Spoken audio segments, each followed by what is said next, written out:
Hi guys, welcome back to Recipes Tested. I'm Brianna Robinson, and today for Recipes Testober, I'm going to be making some caramel apple shortbread cookies. I got this from Instagram, from Taste of Home's Instagram page, so I will leave a link to that specific post down in the description below. So if you want to see how these cookies turn out, just keep watching and I'll get testing. Alrighty, so I got my butter and just creamed that until it was all smooth, and then I added in my powdered sugar and creamed those two together.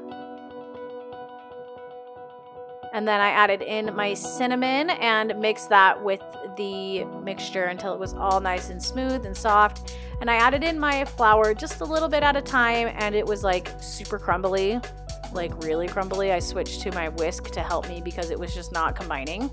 But then I got my dehydrated apples because I could not find apple chips, and cut those up into itty bitty little pieces and added it to my crumbly mixture and mixed it together.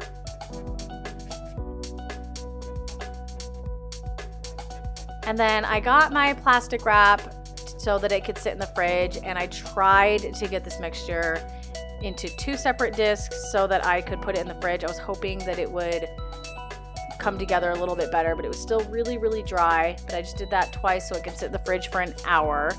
And then after that, I got my mixture out and it was still just like really dry and not coming together. So I tried to use my hands to kind of melt the butter a little bit so it would become one. But I rolled it out with my rolling pin.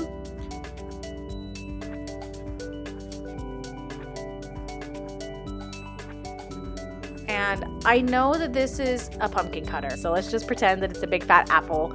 And I cut my cookies into that would fit the shape of my cookie cutter. And then I put that on my tray. I just used a silicone mat.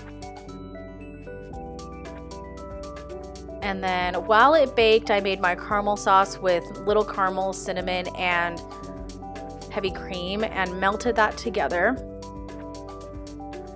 And then I let it boil a little bit. I don't know if that made a difference or not, but I did. And once it was all smooth and melted, I went and took my cookies out of the oven and placed them on a cooling rack like as soon as they got out, and tried to drizzle my caramel. It did not drizzle very well. It kind of looks very unattractive, but the pictures on Pinterest look much better than mine. But I put sea salt on some of them just for kicks. Here's the cookies. I'm gonna go ahead and give it a taste and let you know if it's love at first bite. Smells like caramel apples, so I'm excited. It's really good. The apple is just like a little sweetness in there. And the cinnamon with the shortbread is just like classically good. Shortbread's really nice and flaky and tender, but buttery. It's really nice with the cinnamon in there. And let me try it with the sea salt. I felt like this would be appropriate. While you don't need the salt, it kind of cuts out the sweetness of this recipe, which is, it's not too much sweetness. I think that the salt just kind of, it does the salted caramel thing. You know what I mean? Amplifies the flavor and kind of cuts the sweetness out. That's really good. Even without salt, these are still really good. I would rate these a 9 out of 10. 8 or 9 out of 10, only because I had so much issues with the dough. So I don't know what I did wrong. If you know, leave a comment down below. I'm gonna go ahead and get out of here, but thank you guys so much for watching. I appreciate all your support, and I hope that you've enjoyed Recipes Testober, and give me a thumbs up if you do.